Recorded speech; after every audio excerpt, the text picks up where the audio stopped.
ASL, or American Sign Language. So I have a question for those of you who went to church when you were younger. Do you remember going off into your youth group and learning songs with them? How about songs like Jesus Loves Me, This I Know? Well, I remember when I was younger, I learned that song, and not only did I learn that song, but I learned the sign language for it. You know, it kind of goes like, Jesus loves me, this I know, for the Bible, and so forth. Well, I always thought it was so strange that I had to learn it when I was younger. I just thought sign language was so weird, and I didn't understand why I had to use my hands. But as I grew older, I grew a love for it, and I thought it was so interesting and very cool. I even started to volunteer at a deaf elementary school for a little while so that I could learn it.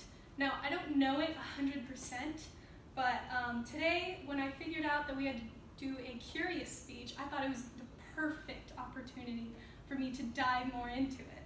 So you're probably wondering why I'm talking about sign language at a music school based on sound, but I think it's just an important topic for people to know and to just get to know more about.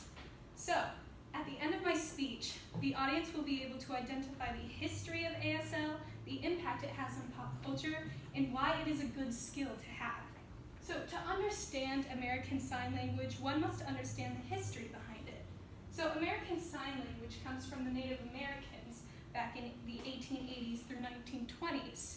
So it was originally called Plains Indians Sign Language, and the Europeans, when they came down and discovered it, they used it, modernized it a little bit, and then took it back to their deaf community to use it as well. So this language was among the Great Plains, Great Basin, Cheyenne, and Lakota, all different types of Native Americans in North America. A man named William J. Cimmerian in the 1980s came up with a theory on how the Native Americans came with this language. That theory was that the Spaniards. So there are plenty of YouTube videos that talk about American Sign Language, and a lot of them show how to learn it and how to speak it. They include phrases, sentences, and even songs like Jesus Loves Me, This I Know. And not only that, but on YouTube, there are music videos that include it as well. For example, Paul McCartney's song, My Valentine, shows Natalie Portman and Johnny Depp signing to the entire song. So American Sign Language is also in TV shows and movies. Here are two examples that I decided to bring today. The first one is a TV show called Switched at Birth, which follows two girls who were switched when they were younger in the hospital. And one of the girls, the blonde one, she is deaf and communicates with her family through sign language. The second is a movie called A Quiet Place, and it is a horror movie that follows this monster that kills anyone who makes any sound or any noise, and how the family survives that is their youngest daughter is deaf, and so they communicate with each other through sign language.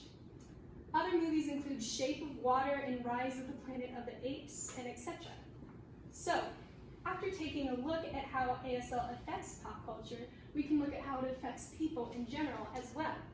So learning sign language is really helpful for your peers and for other people, because even though it may not seem like there's a large deaf community in America and in other countries, there really is.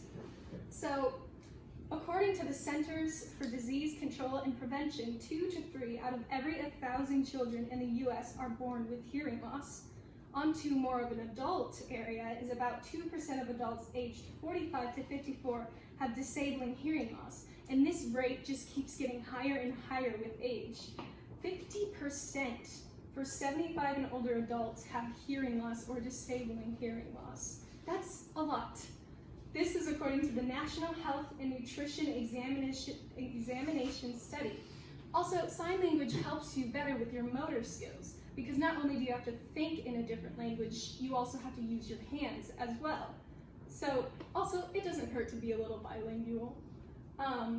Overall, I hope that you have a better understanding of American Sign Language, its history, its impact on pop culture, and its benefits as well.